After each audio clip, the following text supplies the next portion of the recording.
अपने ही चंचल मन को अपने ही बस में करके एकाग्रता, स्थिरता एवं स्वयं अपने आप में शांति का अनुभव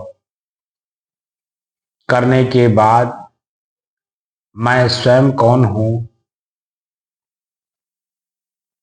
को जानने की दृष्टि से पुनः साधना करते करते आज 1280 दिन हो गए। तारीख 9 मई सन 2025, दिन शुक्रवार, प्रातःकाल का समय।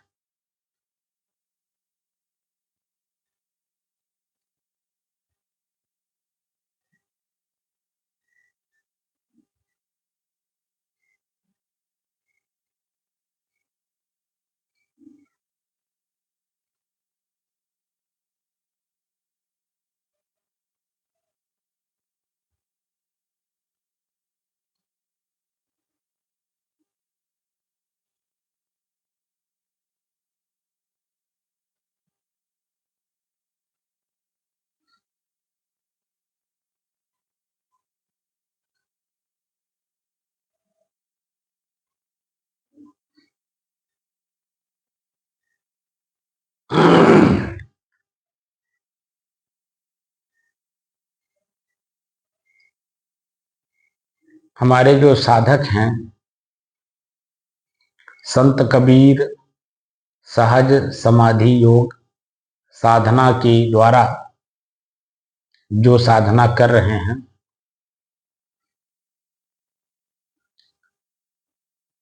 जो लगातार साधनारत हैं,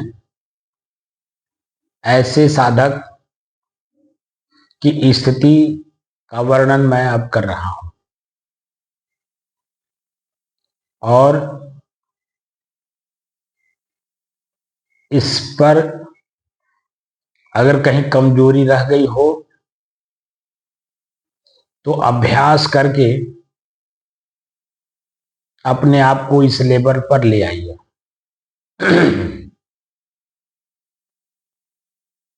जैसे अब श्वास पर मन जैसे ही जाता है तो श्वास की गति कैसी है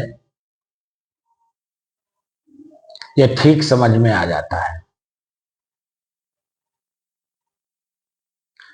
शुरुआती दौर में आपने देखा होगा,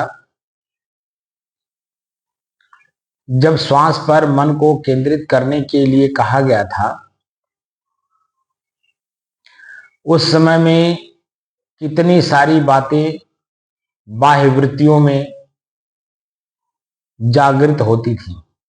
हरे जैसे हरे मन कैसे एकाग्र होगा, मन कैसे स्थिर होगा, मन कैसे शांत हो सकता है, ये तो बहुत चंचल है, ये तो हवा के वेग से भी बहुत तेज चलता है।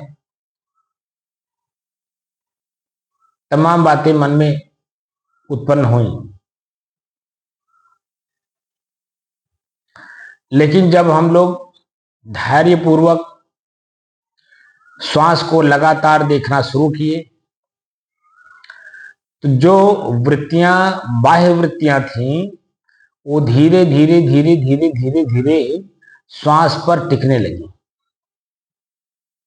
और जितनी भी याद, ख्याल, स्मरण मन में होते थे वह सब कुछ धीरे धीरे श्वास पर केंद्रित हो गए। अब जब मन श्वास पर केंद्रित हुआ तो मन अब शरीर पर चलने लगा।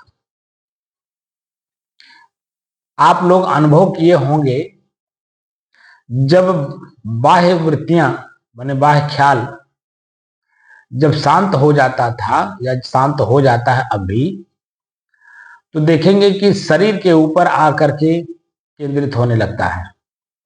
कहां कहां आपको दर्द महसूस होता है वर्तमान में, आपको ये मन दिखाता है। शरीर में जैसे ही आप बैठते हैं तो देखेंगे कि पैर के दो पैर, आप जब हम लोग पलथी मार के बैठते हैं तो दो पैर आपस में नीचे ऊपर होते हैं, तो मांसपेशियां दबती हैं, नसें दबती हैं, हड्डी भी दबता है, तो ब्लड का सर्कुलेशन पूरे शरीर में नहीं हो पाता है। तो वहां देखिए असहनीय दर्द होता है, पीड़ा होती है, दबाव, तनाव, खिंचाव सब महसूस होता है।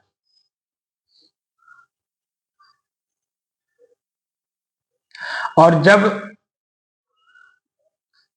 हमने ये बताया कि सर से लेकर और पैर के पांव के उंगलियों के ऊपर तक आप देखिए कि कहां पर आपको दर्द हो रहा है, कहां पीड़ा हो रही है, कहां खिंचाव हो रहा है, कहां तनाव हो रहा है, कहां दर्द महसूस हो रहा है।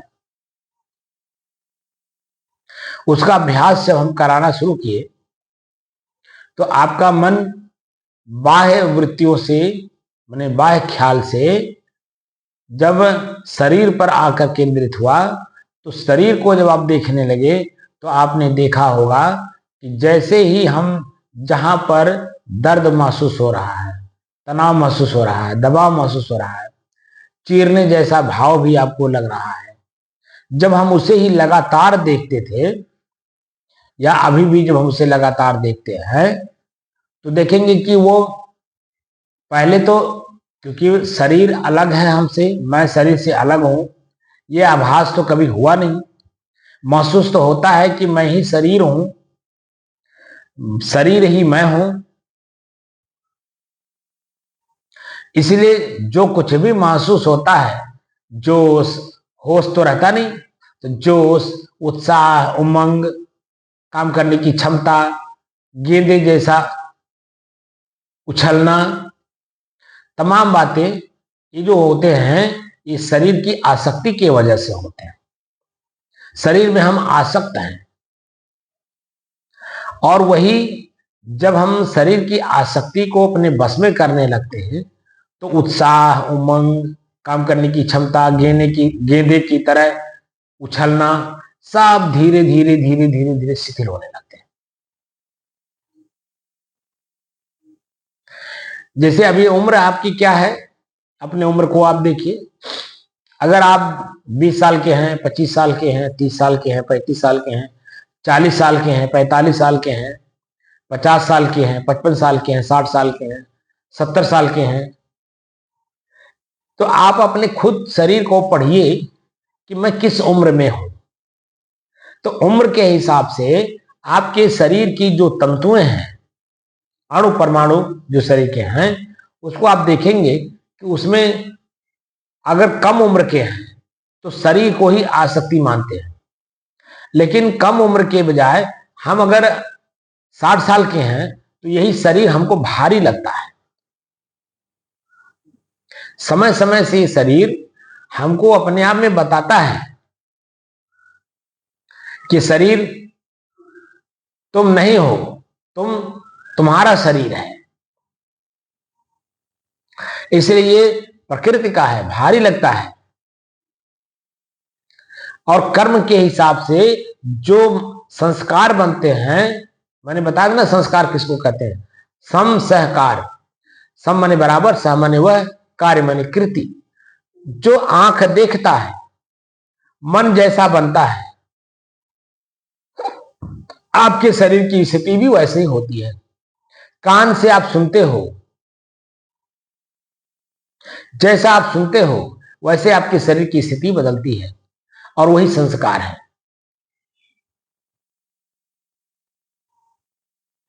तो संस्कार को भी स्वरूप स्थिति में जाने के लिए संस्कार की भी त्याग कर देना होगा। हम कुछ नहीं कर रहे हैं, तटस्थ होकर के देखिए अपने शरीर को, तो पता चलता है कि प्रकृति अपना काम कर रही है, मैं कुछ नहीं कर रहा हूं। तो जब हम दर्द को लगातार देखते हैं तो दर्द धीरे धीरे धीरे धीरे काम होते होते होते होते बस सिर्फ एक चींटी काटने जैसा लगने लगता है। पहले वही दर्द असहनीय होता है, चीरने जैसा लगता है, मालूम पड़ता है कि अभी शरीर फट जाएगा। तमाम तरह की बातें मन में उत्पन्न होते हैं। शरीर में उत्पन्न हुआ, मन में उत्पन्न होते हैं।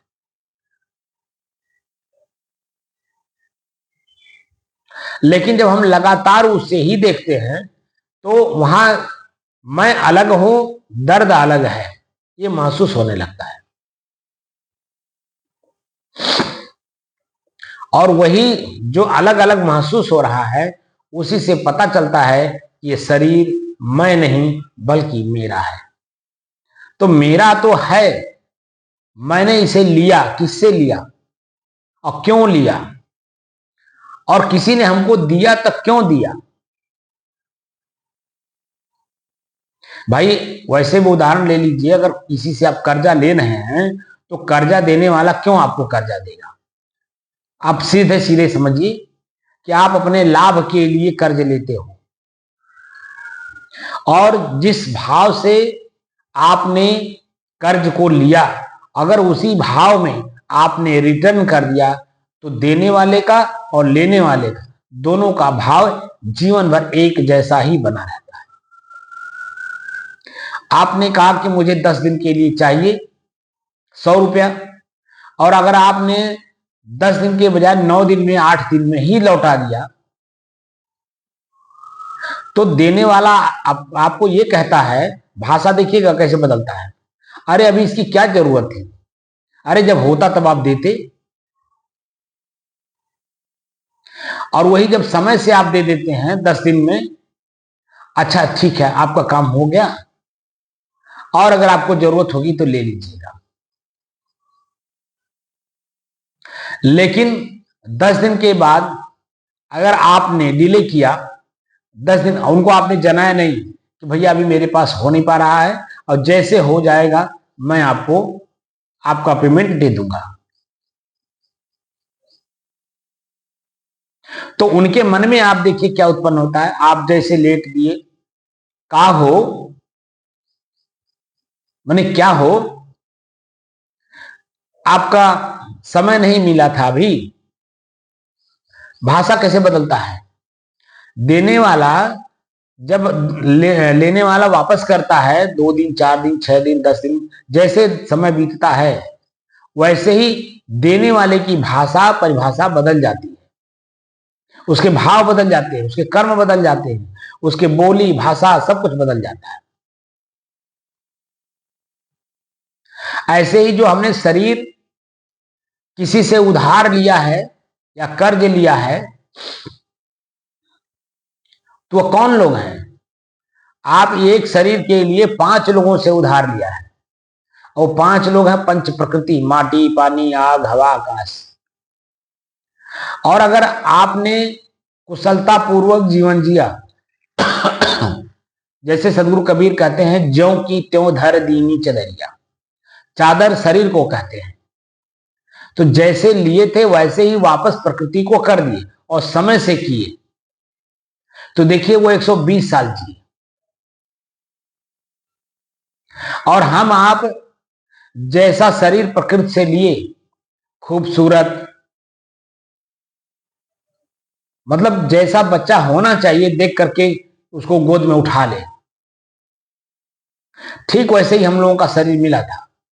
अब इस अवस्था में देखिए कि प्रकृति के द्वारा प्रदत्त जो शरीर था, जो हमने कर्ज लिया था, इसका मतलब है कि कहीं ना कहीं किसी न किसी रूप से हमने प्रकृति के साथ कुछ व्यवहार दुर्व्यवहार किया है। व्यवहार सकुशलता को कहते हैं, लेकिन दुर्व्यवहार हुआ है, और दुर्व्यवहार होने की वजह से शरीर की जो स्थिति है वो बदल गई। उम्र जैसे जैसे बढ़ता है, उम्र जैसे जैसे ढलता है, आपने हर आदमी, जो बूढ़े लोग हैं उनको देखिए, ये जो गाल पे जो मांसपेशियां हैं, ऊपर जो चमड़ी है, चमकता हुआ अभी तकलीफ दिख रहा है, लेकिन जैसे जैसे हमारा उम्र बढ़ेगा मांसपेशियां आपस में गलेंगी। ये बूढ़े लोगों को आप देखिए, मांसपेशियां गली हुई होती हैं, ये जो चमड़ी है ऊपर से एकदम तह पे तह लगता है, सिकुड़ जाता है। क्या दिखाई देता है? और भीतर जो इस शरीर के अंदर में इस शरीर का मालिक था, जिसने कर्ज लिया था प्रकृति से, वह देखिए कितना दुखी है भीतर से, क्योंकि बाहर की चीजों को अंदर प्रवेश करा दिया। ये मेरा घर है, ये मेरी पत्नी है, ये मेरा बेटा है, ये मेरा खेत है, ये मेरा बिजनेस है।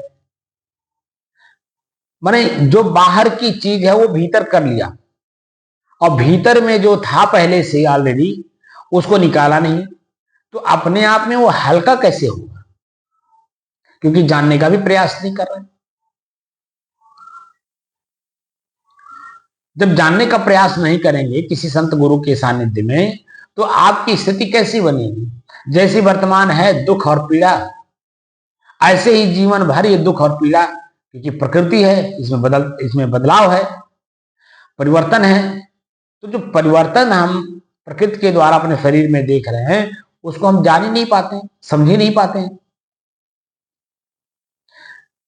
जैसे धूप लग गया, आप काम कर रहे हैं, रास्ते चल रहे हैं, धूप लग गया शरीर में, धूप लग जाने से गर्मी आपके शरीर में बढ़ गई, तो आपका लूज मोशन हो जाएगा। अब जैसे लूज मोशन हुआ, आपका शरीर, आप इस शरीर में हैं, शरीर आपका अस्वस्थ हो गया। आप तो समझ रहे हैं मैंने ऐसा कोई चीज खाया ही नहीं, जिसे लूज मोशन कहां से हो गया। लेकिन आपको नहीं पता कि शरीर की जो गर्मी है, टेम्परेचर, उससे अधिक टेम्परेचर आपने अपने शरीर को दे दिया। भले आप रास्ता चल रहे हैं, काम कर रहे हैं, कुछ कर रहे हैं, लेकिन जो गर्मी सूरज की है वो आपके शरीर में प्रवेश करके वर्तमान की जो शरीर की गर्मी थी उससे अधिक हो गई, तो लूज मोशन होगा ही। और जब लूज मोशन हुआ, 2-4 बार आप लेटरिन गए, तो पता चला शरीर बिल्कुल अस्वस्थ हो गया।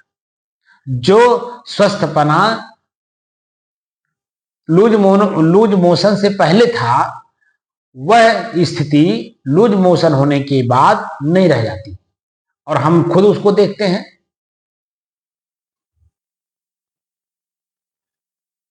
तो देखने वाला, जानने वाला, समझने वाला, वो अपने आप को समझ ही नहीं पा रहा है कि हो क्या रहा है, सावधानी बरतता नहीं। और जब वही घटना घट जाती है, घटना के बाद दूसरे को जरूर बताएगा, भैया देखो धूप न लगने पाए, इशारे में बता देगा।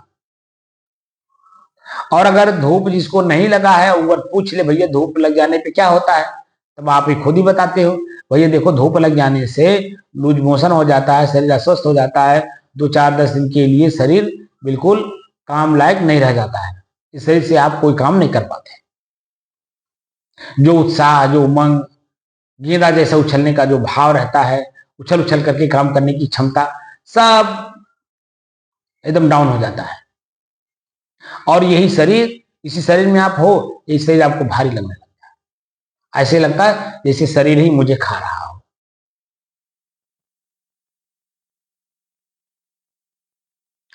तो जो साधना है, ये साधना हमें अपने शरीर की इंद्रियां, उनकी क्रियाएं, उनको अलग अलग देख करके हमें अपने आप को अलग करना है और इनको अलग कर देना है।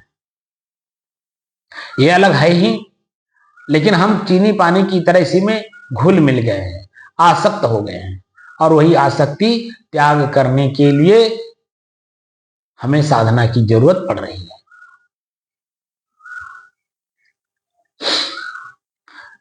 आज के 29 मार्च सन 2025 को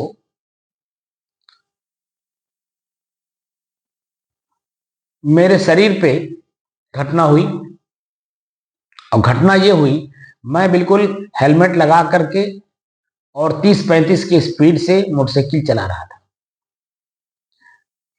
अचानक आदमी मोटरसाइकिल लेकर के मुड़ जाता है, ना कोई वो संकेत देता है, ना इंडिकेटर चालू करता है, ना शरीर के उसके किसी प्रकार के हाव भाव महसूस हुए कि ये मुड़ेगा।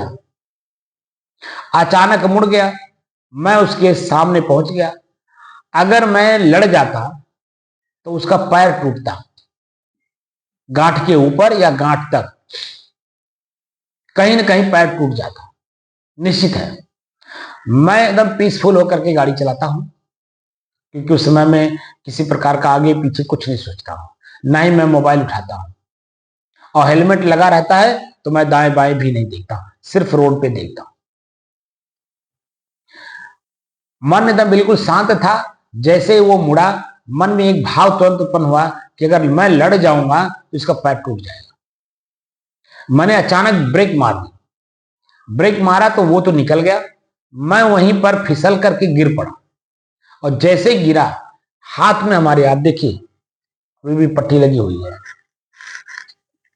हाथ में हमारे जो मोटरसाइकिल का भार और प्लस उसके स्पीड का भार, दोनों को ब्रेक मारने से इसी हाथ पर और बाएं पैर पे तुरंत पड़ गया, और मैं लेकर के मोटरसाइकिल गिर पड़ा।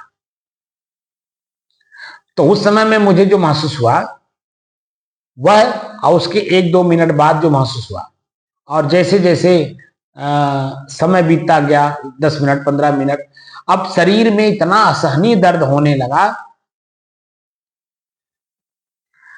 और आश्रम से मैं दूर था, 50 किलोमीटर लगभग दूर था। जहां घटना घटी वहां से 50 किलोमीटर दूरी तय करने में हमारी जो हालत हुई वो मैं जानता हूं। इतना असहनीय दर्द कर रहा था, और हाथ था, अब मोटरसाइकिल चलाना था, और मैंने किसी को फोन भी नहीं किया, और खुद ही मैं चला करके आया। और रास्ते में एक डॉक्टर साहब परिचित थे, उनके पास मैं गया, दवा लिया, और दवा भी तत्काल मैंने खाया नहीं, आश्रम पर आकर खाया। वह दर्द जब मैं आश्रम पर आया, दवा खाने से पहले मैं जब बैठ करके साधना किया और दर्द को मैं अलग महसूस किया, तो 29 मार्च और 29 अप्रैल, 1 महीना, और 30, 1, 2, 3 यानी 10 दिन, 1 महीना 10 दिन आज पूरा हुआ। आज महसूस हो रहा है दर्द कहीं कुछ है ही नहीं, आज जो कि मैंने दवा सिर्फ 2-4 खुराक खाया होगा, वो भी डॉक्टर साहब के कहने से।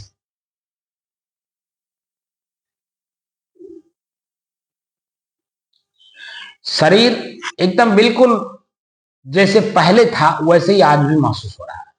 ये बीच में जो व्यवधान आ गया, अब इसी व्यवधान को ही हमें पढ़ना होता है कि आखिर ये व्यवधान आया क्यों। तो इसमें कई प्रश्न उठते हैं और कई प्रश्नों के उत्तर इसमें मिलते हैं, आपके एक छोटी से शांत भाव में रहने की वजह से। 40 दिन, अब समझ लिए, दिन 40, 24 घंटे, एक एक घंटे, एक एक मिनट कैसे बीते, यह शरीर हमारा समझता है और मैं इसको समझता हूं। वह तो डॉक्टर साहब के कहने की वजह से मैंने ये जो पट्टी लगी है इसको मैंने रखा है, क्योंकि भीतर से हड्डी कुछ क्रैक हो गई है।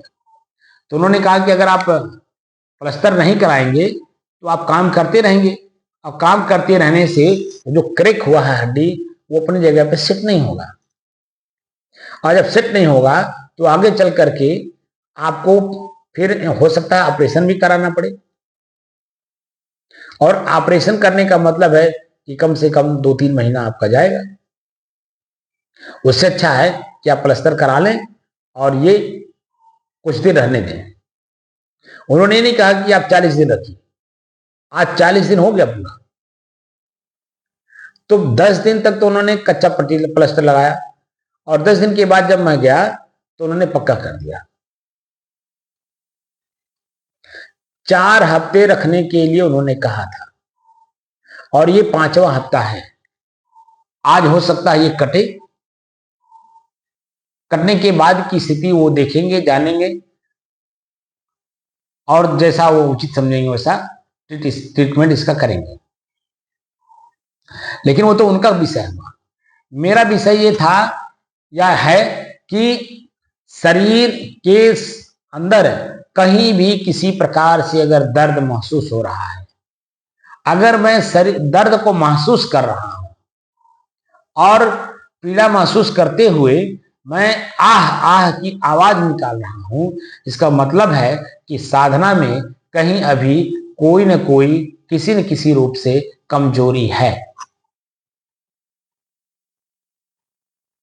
और अगर मैं साधना में थोड़ा बहुत भी आगे बढ़ा हूं तो उससे महसूस हो रहा है कि कोई आह नहीं निकल रही।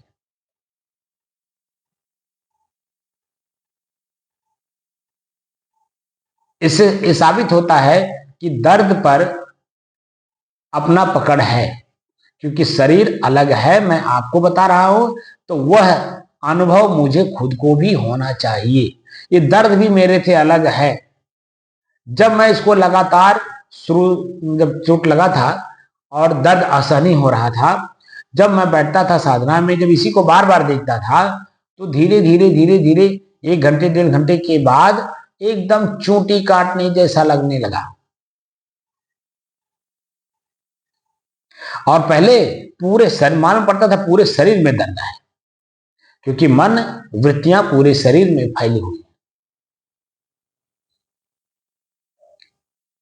यह सब कहने का तात्पर्य हमारा यह है कि अगर ये शरीर आपसे अलग है तो आप अपने आप को अपने शरीर से अलग करिए। और जब शरीर और आप स्वयं जब अलग महसूस करने लगेंगे, अलग अलग, तब ये शरीर आप शरीर की आसक्ति जो चीनी पानी की तरह घुल गए हैं। तो कान से कितना भी बड़ा अभद्र शब्द का प्रयोग कोई करता हो आपके प्रति, तो कान सुन करके शरीर झंझनाएगा नहीं, क्रोध नहीं जागेगा। तो क्रोध पर आपकी पकड़ बनती दिखाई देगी। यही आंख किसी रूप पर पड़ता है, वह आंख यही अपना आंख जब किसी रूप पर पड़ता है तो शरीर में आसक्त होने की वजह से उस रूप को ही समझते हैं कि अगर मिल जाता तो मैं इसके साथ ऐसा करता वैसा करता, ये मनोभाव जागृत होता है। लेकिन जब शरीर और शरीर के अंग जब अलग अलग महसूस हो रहे हैं, मैं अलग हूं, तो यही आंख कितने भी बड़े रूप पर पड़ जाए, लेकिन वह मुझे प्रभावित नहीं करता है, आकर्षित नहीं करता है, उसको पाने की ललक नहीं बढ़ाता है। तो मैं जहां हूं, जैसा हूं, शांत भाव में बना रहूंगा। चंचलता मन में नहीं उत्पन्न होगी, शरीर में चंचलता नहीं उत्पन्न होगी, इंद्रियों में झंझनाहट नहीं होगी, दुख और पीड़ा का अनुभव नहीं होगा। मैं जैसा हूं वैसे ही रहूंगा।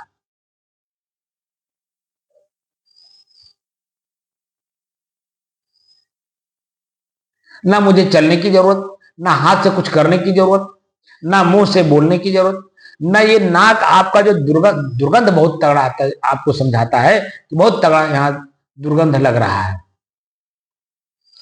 वह दुर्गंध भी जब लगातार आप देखेंगे तो धीरे धीरे धीरे धीरे अभ्यास होते होते वह बिल्कुल नगण्य के रूप में आपको महसूस कराएगा। और अंत में जाकर के कितने भी बड़े दुर्गंध की जगह पे आप अगर बैठ गए तो निश्चित है कि 1 से 2 मिनट में आप दुर्गंध को सहन कर जाएंगे और आपकी स्थिति जैसी है वैसा आपको महसूस होगा।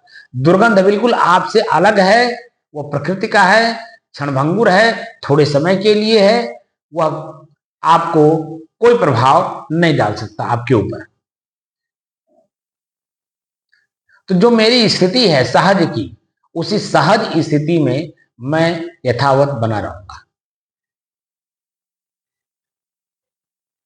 इसीलिए एक एक अंग का मैं आप लोगों को अपने से अलग महसूस करा रहा हूं। सबसे पहले ये श्वास पर मन केंद्रित हो, एकाग्र हो पहले, फिर उसके बाद श्वास मेरे से अलग है यह महसूस करिए। अब श्वास में क्या मिल रहा है समय समय से, ठंड गर्म शीतल, सुगंध दुर्गंध सामान्य। तो वर्तमान समय जैसा भी आपका नाक आपको बताएगा, लगातार उसको देखेंगे, वो जो उसकी स्थिति पहले जैसी नहीं रह जाती है, लगातार देखने से बिल्कुल हल्का हो जाता है और आपसे अलग महसूस होने लगता है, और आप जैसे हैं वैसे एकदम ठीक महसूस करते हैं भीतर से।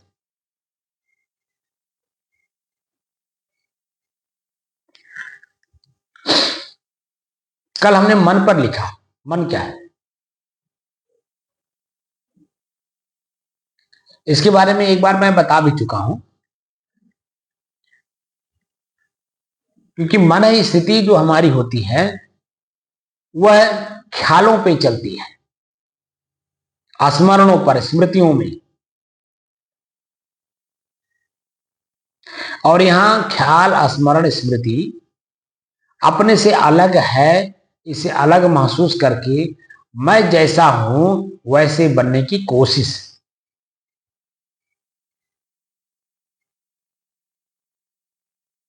तो मन क्या है इसके बारे में थोड़ा सा जानने का प्रयास करते हैं। और मन मेरे से अलग है और मैं मन से अलग हूं।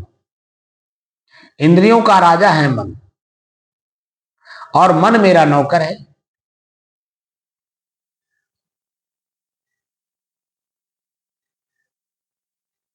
लेकिन मेरा ही नौकर मेरे बस में नहीं है, मैं अपने नौकर के बसीभूत हो गया हूं। ये सबसे बड़ी समस्या है।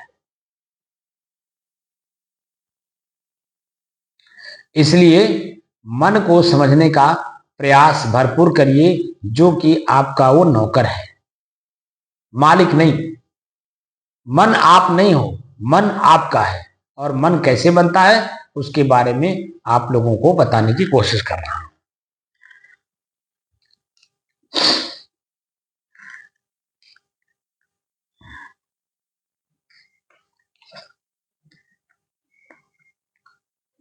हमारे मनीषियों ने कहा है कि मन बिना पंखों के भी ऊंची उड़ान भरने वाला पक्षी है। वही जो ख्याल करते रहते हैं बार बार, एक गया नहीं, एक भूला नहीं दूसरा चालू हो गया, दूसरा भूला नहीं तीसरा चालू हो गया। वो जो ख्याल भीतर चलते रहते हैं, जिसको हम कल्पना भी कह सकते हैं, इस मन को साधे बिना हम में से, हम में मतलब हम साधकों, हम साधकों से कोई भी स्वरूप स्थिति के घर में प्रवेश नहीं कर सकता है। यानी अपने आप को, अपने आप में मैं जैसा हूं वैसा महसूस करने में सक्षम नहीं हो पाएंगे, क्योंकि मन बार बार यानी ख्याल कराता रहता है। मन के इस पार के जीव संसार में भटकते हैं, यानी जो कल्पना में दौड़ते रहते हैं, वह संसार में शरीर को धर धर के छोड़ते रहते हैं, और छोड़ते धरते उनका अनादिकाल से ये यात्रा चली आ रही, जैसे हमारा आपका भी है। वो तो हमारे संतों की कृपा है, और अपनी एक स्टेमिना जागृत हुई कि आखिर ये कह क्या रहे हैं, और उसी को धारण करने के लिए हमने अपने कमर को कसा। कमर कसा का मतलब दृढ़ प्रतिज्ञा किया कि मुझे उस चीज को जानना है, देखना भी है और समझना भी, और अगर हो सके तो वही हो भी जाना है। तो खैर इतनी ऊंची बात तो हम लोगों को ख्याल था नहीं, लेकिन धीरे धीरे धीरे धीरे संतों के सानिध्य में रहने से बात पकड़ने में आती गई, और वह जो शब्द हमें पकड़ में आए उससे अपने आप को तौलने का भरपूर सहयोग मिला, और वही सहयोग आज हम लोगों को इस लेवल पर पहुंचाने में सफलता प्राप्त कराया।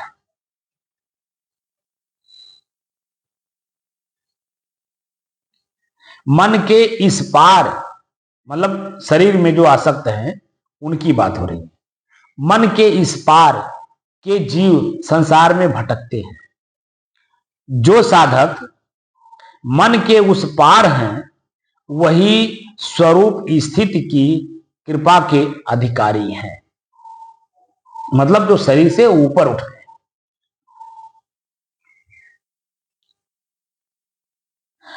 जो साधक मन के गुलाम बने वे सदैव दास ही बने रहे।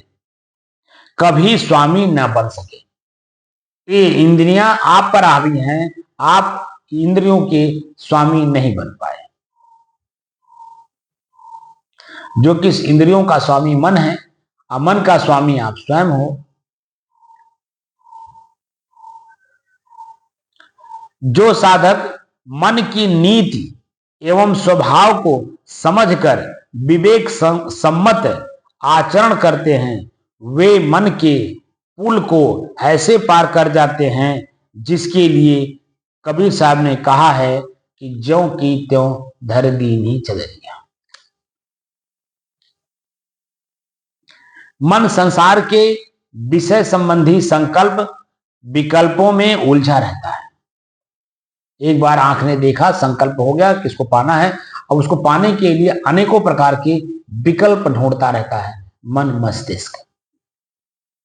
कैसे मिले, कहां मिले, कब मिले, किसके द्वारा मिले, तमाम तरह की कल्पना मन के अंदर में उठती रहती है। यह विकल्प चेतना को अपने से दूर, यह विकल्प चेतना को अपने से दूर संसार के भंवर में ले जाने वाले हैं। हमारा मन यानी साधक का मन एक ऐसा दर्पण है जिसमें हम आत्मा की छाया देख सकते हैं, यानी स्वयं की छाया को देख सकते हैं। अगर हम सच्ची समझ और अशुभ विकल्पों से मन को हटाकर शुभ विचारों में लगाएं तो मन के पार जाने में बहुत सुविधा हो जाती है। जैसे हम आप लोग हैं, तब हम वास्तविक सुख का अनुभव करते हैं। पाप से मुक्ति मिलती है, पुण्य का तटबंध बनता है। इसी पुण्य रूपी बीज से पुण्य रूपी वृक्ष फलता फूलता है, जिसकी शीतल छाया में जीव भव्य मुक्ति पथ पर आगे बढ़ता चला जाता है। वही जो आसक्ति है उसको हम जीत लेते हैं। सुबह जागते ही जो शब्द या चित्र हमारे चित्त पर सबसे पहले अंकित होता है, उसी के अनुरूप हमारी दिन भर की यात्रा होती है। इसी तरह रात्रि में सोते समय जो विचार नींद के प्रथम चरण के दौरान मन में दस्तक देता है, यानी ख्याल होता है, वही हमारे सपनों की दिशा तय करता है। हम लोग जो स्वप्न देखते हैं ना भीतर से, वह सोने से पहले जो विचार हमारे मन में रहते हैं ख्याल के रूप में, उसी के विपरीत दिशा में जाकर के हम लोग, क्योंकि स्वप्न बिगड़ा हुआ चीज है। हम लोग कभी राजा बन जाते हैं स्वप्न में, कभी भिखारी हो जाते हैं, कभी क्या हो जाते हैं, ये तो स्वप्न देखने वाला ही जानता है।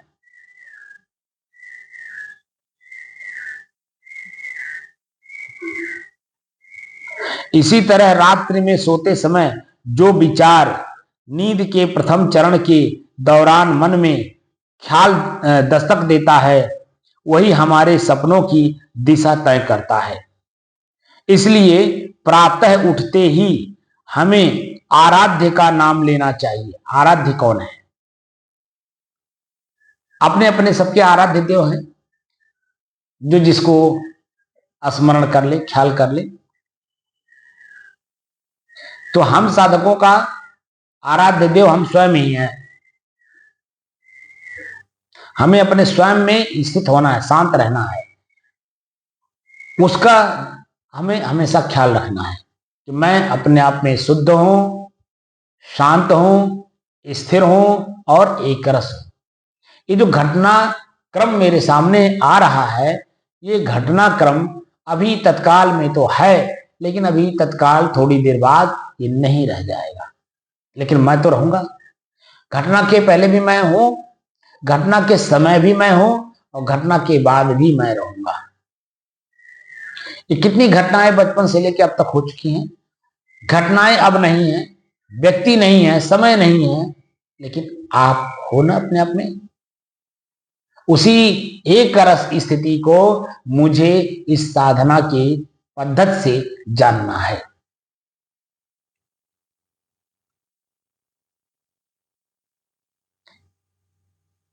इसलिए प्रातः उठते ही हमें अपने आराध्य का नाम लेना चाहिए और हम उनके गुणों का चिंतन करें। जैसे हम कबीरपंथी हैं तो कबीर कौन थे, इसके बारे में हमेशा स्मरण रखना चाहिए। कबीर एक व्यक्ति थे, उन्होंने अपने शरीर को क माने काया, वीर माने जीत लिया और अपने शांत भाव में यथावत बने रहे। इसलिए उन्होंने आपने देखा होगा कि अपने पूरे जीवन को 120 वर्ष की अवस्था तक रहे और पूरे संसार को अपने आचरण से, अपने बोली से, अपने भाषा से, अपने कर्म से ऐसा सीख दे गए कि कोई भी व्यक्ति जब कबीर की वाणी पढ़ते हैं तो ऐसा लगता है जैसे मेरे कोई अपने हों।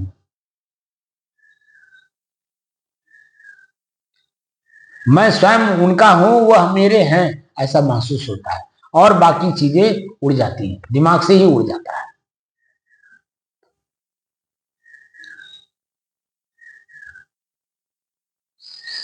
इसलिए प्रातः उठते ही हमें अपने आराध्य का नाम लेना चाहिए और हम उनके गुणों का चिंतन करें, क्योंकि जैसा हम बोलते पढ़ते हैं वैसा ही विचार बनता है, यानी मन बनता है।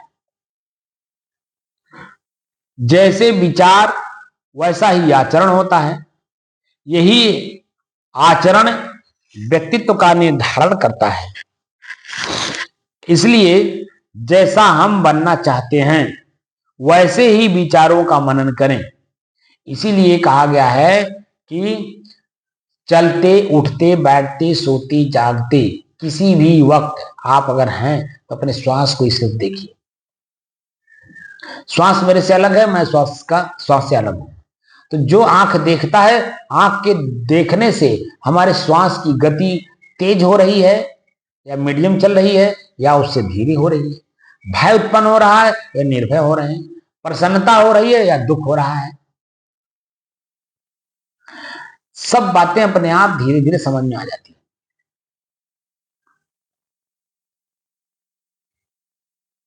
यही आचरण साधक के व्यक्तित्व का निर्धारण करता है। इसलिए जैसा हम बनना चाहते हैं वैसे ही विचारों का मनन करें। हमको अपने स्वरूप स्थिति में स्थित होना है, जो मैं हूं, तो ऐसे ही शब्दों का मनन, चिंतन और ऐसे ही संगत में हमेशा रहने की कोशिश करें। मन को साध लिया तो समझिए जीवन सध गया। जो साधक मन को साध लिया तो समझिए जीवन सध गया। सध गया मतलब मेरे बस में हो गया, जुकाम हो गया है। तो जीवन को हमें अपने अधीन करना है। ये जो शरीर है, शरीर एक जीवन है। मैं और मेरे के बीच में जोड़ने का काम इस श्वास ही करता है। यही जीवन है, इसको प्राणवायु कहते हैं। और इसी प्राणवायु को ही हम साध लें और धीरे धीरे अपने शरीर के सभी अंगों को अब एक एक करके अलग करते जाएं और मैं जैसा हूं वैसे ही महसूस करने की कोशिश करें। तो धीरे धीरे धीरे धीरे अभ्यास करते करते आप देखेंगे ये आंख से देखने की इच्छा नहीं होगी, क्योंकि आपने देखा होगा सूरदास जी पहले दोनों आंख से सूर नहीं थे। उन्होंने अपने आंख को स्वयं फोड़ लिया, सुई चुभा दी अंदर। क्यों? कारण क्या है? जब आप सूरदास जी की जीवनी पढ़ेंगे तो आपको लगेगा कि वास्तव में ये आंख हमें बहुत बड़ा प्रभाव डाला, हमारे ऊपर बहुत बड़ा प्रभाव डालता है। ये कान प्रिय शब्द सुन सुन करके आसक्त हो गया है और अप्रिय शब्द को सुन करके क्रोध से आग बबूला हो जाता है। तो सब मिला करके हम जैसे हैं उसी स्थिति में बनकर रहने की कोशिश करें, अभ्यास करें। और ये अभ्यास जीवन पर्यंत होना है। ये नहीं कि खाली दो घंटा कर लिए सुबह, 2 घंटा कर लिए शाम को, या किसी साधना सेंटर पर जाकर के 10 दिन आपने गुजारा है। ऐसे मैं बहुतों को देख रहा हूं जिनको स्वयं में ललक नहीं है मुझे मोक्ष प्राप्त करना है या मुझे मुक्त में स्वयं रहना है, तो देखता हूं कि वो 10 दिन सेंटर पे जा करके तो खूब बढ़िया आनंद लेते हैं, क्योंकि वहां कुछ करना रहता नहीं है। लेकिन जैसे ही साधना सेंटर के गेट से बाहर होते हैं, यही आंख लगातार देखना शुरू कर देता है, यही कान लगातार सुनना शुरू कर देता है, यही मुंह बोलना शुरू कर देता है, पैर चलना शुरू कर देता है। तो जो कमाई आपने की थी अंदर से प्रसन्नता का, और शरीर मेरे से अलग है इसका जो अनुभूति हुआ, ये दर्द, ये पीड़ा, ये चीरने जैसा भाव जो 10 दिन लगातार आप करते हो, 3-4 दिन तक क्या स्थिति हमारे शरीर की बनती है और हमारे मन की स्थिति क्या बनती है, ये हम सभी साधक जानते हैं जो सेंटरों पे जाते हैं। लेकिन जैसे ही वो घर की दिशा की ओर चलते हैं, वैसे वैसे सब कुछ धीरे धीरे धीरे धीरे धीरे धीरे वो जो 10 दिन में कमाए रहते हैं सब का सब खो जाता है। जो एक समय में एक सेंटर पे 100 लोग रहते हैं, उस 100 लोग में से दूसरे साधना सेंटर पे या उसी साधना सेंटर पे दोबारा अगर उनको आना होता है तो हमको लगता है कि 90 साधक तो नहीं है आते, उसमें से 10 और 5 ये मान के चलिए कि दूसरे भी सेंटर पर जाते हैं। बाकी 90-95 लोग एक बार गए, वो उसका एक बार आनंद ले लिए, वो दोबारा नहीं जाएंगे। तो रास्ता जब आपने अख्तियार कर लिया है मंजिल तय करने के लिए, और मंजिल को पता चल गया कि मैं और मेरे को अलग अलग करना है, मैं अपने आप में शुद्ध हूं, स्थिर हूं, शांत हूं और एकरस हूं, ये बात की जानकारी जिस दिन आपको हो गई है, और इसी को आप जानने के लिए साधना के सेंटरों पे आप जा रहे हैं, तो धीरे धीरे धीरे धीरे जो आपके अंदर कचरा था, जो पीड़ा दे रहे थे, कष्ट दे रहे थे कचरा की वजह से, वो कचरा धीरे धीरे साफ होने लगा। तो 10वें दिन जब आप निकलते हो तो एकदम पूरा शरीर स्वस्थ रहता है, मन प्रसन्न रहता है, अंदर उत्साह रहती है, मन में एक भाव रहता है कि ये जो साधना मैंने किया, अगर ये साधना मेरे परिवार के लोग भी कर लेते, मेरे अपने मित्रगण भी कर लेते, मेरे गांव के लोग, ये फलाने मुखिया भी कर लेते, तो इनका जीवन धन्य हो जाता। ये भाव मन में बार बार उठता है। लेकिन जैसे एक घंटा बीतता है तो सारी वृत्तियां जो कमाई थी ना, वो सब कमाई धीरे धीरे फिर उसी मिट्टी में मिल जाता है, उसी कचड़े में मिल जाता है। साधना करने के पहले जो स्थिति रहती है वो स्थिति फिर दोबारा 1-2 दिन के अंदर में हो जाता है। तो ललक आपके अंदर में नहीं है, इसीलिए मैं ज्यादा इस पर जोर नहीं दे रहा हूं कि बहुत सारे लोग इस साधना को करें, क्योंकि मैंने बड़ा अध्ययन किया है। हमारे ऋषि महर्षि संत महात्मा आज भी इस पे जोर लगा रहे हैं, हमारे कितने अनुयायी बढ़ जाए। अनुयायी बढ़ जाने का मतलब ये हुआ कि हमारी साधना को कितने लोगों तक पहुंच जाए जो अपना कल्याण कर ले। जैसा आप अपने आप में हैं वैसा अपने आप को मानने में, समझने में उनको कोई दिक्कत ना हो। पूरा दिन रात ये किए हुए हैं, लेकिन देखा जा रहा है कि अंत में वही अनुयायी जिनको आप पूरा समय दे करके इन बातों को समझाने की कोशिश कर रहे हैं, वह आपको, आपकी वृत्तियों को अपने वृत्तियों में, अपने स्वभाव में, अपने विचार में, अपने कर्म में ला करके मिला करके खड़ा कर देते हैं। मैं बड़े बड़े लोगों को देख रहा हूं कि मृत्यु के पहले जो गृहस्थ की स्थिति होती है, शरीर में, परिवार में, धन संपत्ति में, अपने बनाए हुए परिवार समाज में जो आसक्ति मैं देखा, वही आसक्ति मैं अपने संतों में भी देख रहा हूं।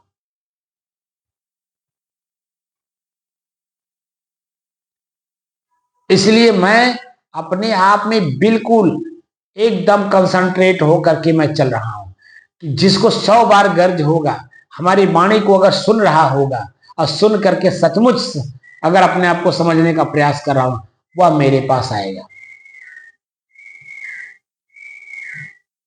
अन्यथा जैसे सब खा जी रहे हैं, थोड़ी सी भावनाएं बदल गई, अपने आप को फिर वहां जाकर के साधना करने की कोशिश करते हैं। और बहुत जब से मैं 5 नवंबर सन 2021 से मैं शुरू किया हूं, शुरुआती दौर में बहुत सारे साधक मैंने देखा तो फोन से भी बात किए, यहाँ आए भी, और आकर के वह अपनी जो साधना छटंकियस लिए थे वह मेरे ऊपर हावी करने की कोशिश की है। मैंने कहा भैया आप मेरे पास साधना सीखने आए हो या मैं आपके पास आया हूं? मैं तो आपके पास आया नहीं, आप मेरे पास आए हो। अगर मेरी चीजों को अगर आपको लेना है तो शांत चित्त हो करके आप पहले क्या जानते हो उसको सबको पहले आपको मिटा देना होगा। मेरे इस साधना को करने के लिए नए सिरे से आपको चलना होगा। अगर कर पाइए तो मेरे साथ सहर्ष स्वीकार है, आप सीखिए इसको। और ये मत समझिए कि मैं आपको पूरा सिखा दूंगा कि आप दूसरे को जाकर के सिखाओ। जैसे योग लोग सीखते हैं तो बाद में मान लीजिए 1 साल 2 साल उन्होंने लगाया, सर्टिफिकेट मिल गया, अब वो भीतर भीतर परेशान है, हमसे कोई सीख ही नहीं रहा, मैं किसी को सिखा ही नहीं पा रहा, क्योंकि उनका लक्ष्य रहता है कि इसको सीख लेंगे, हम दूसरे को सिखाएंगे, हम टीचर हो जाएंगे, मास्टर हो जाएंगे इसके, और 4 पैसा कमाएंगे। यहां तो 4 पैसा कमाने को कौन कहे, जो 4 पैसा आपके पास है उसको भी गंवाने की जरूरत है। नहीं तो यही वृत्तियां, मैं अपने आप को पढ़ता हूं ना, अगर मेरे जेब में 10 रुपया है तो मेरा मन बार बार उसी रुपए पे जाता है, 10 रुपया है इसका क्या करना है, 10 रुपया है 4 जगह खर्च करना है, तो 10 रुपया किस पे खर्चा करूं? तरह तरह की वृत्तियां उसी पे बार बार जाती हैं। मैं जैसा हूं वैसा रह नहीं पाता।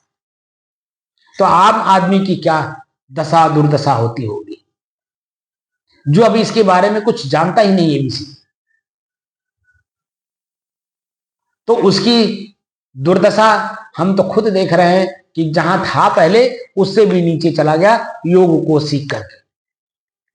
योग शब्द का मतलब साफ साफ महर्षि पतंजलि जी ने दिया है, योगस चित्त वृत्ति निरोध है। चित्त में जो वृत्ति यानी मन बना हुआ है, बार बार जो ख्याल होते रहते हैं, इनका निराई करना। खेत की निराई अगर ना हो तो खेत अपने आप में खेत बनेगा नहीं, और उसमें नया बीज डाल करके उससे फसल आप नहीं ले सकते। ऐसे चित्त में जो वृत्त पहले से बनी हुई है उसकी बिना निराई किए आप जो फसल लेना चाहते हो, अपने खुद की शुद्धता का, अपने खुद की स्थिरता का, अपने खुद के शांत रहने का और अपने आप में एक रस रहने का जो भाव है, ये आप कुछ प्राप्त नहीं होगा। इसलिए जो चीजें जैसी हैं इसी को बोलते तत्वदर्शी।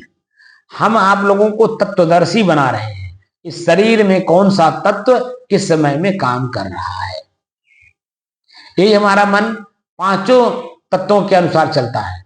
कभी आप देखिए खुश होता है, प्रसन्न होता है, आनंद होता है, तो वह जल तत्व है। कभी गंभीर होता है, वह पृथ्वी तत्व है। कभी उत्साहित होकर के काम करने में लगा रहता है, वो वायु तत्व है। कभी आपके शरीर में क्रोध उत्पन्न हो जाता है, वो अग्नि तत्व है। आप कल्पनाएं, अनेकों प्रकार की कल्पनाएं, ये आकाश तत्व है। तो कौन सा तत्व किस समय में काम कर रहा है, जो हम अलग अलग उसको जानेंगे तभी तो समझ पाएंगे, और तभी समझ करके इनसे अपने आप को अलग कर पाएंगे। और जो मैं हूं अलग की स्थिति जो हमारी बनती है, उसी में आपको धीरे धीरे अभ्यास कर करके एकदम उसी में बने रहने की चेष्टा करनी चाहिए। इसलिए बाहर का कुछ भी संग्रह करने के लिए हमारे महापुरुषों ने मना किया है। कुछ भी संग्रह करेंगे, बार बार वृत्ति यानी मन उसी पे जाएगा, उसी का ख्याल कराएगा। इसलिए कुछ भी नहीं रहना चाहिए, बस कर पात्री रहिए। जो मिल गया भोजन कर लिए, जहां मिल गया रह लिए, जो मिला पहनने के लिए उसको आपने धारण कर लिया। बस भीतर से जो हमारी स्थिति है उसी स्थिति में मैं बना रहा हूं। तो ये शरीर और शरीर से संबंधित अच्छाई और बुराई दोनों दूर हो जाएंगे और मैं जैसा हूं वैसे शेष रह जाऊंगा।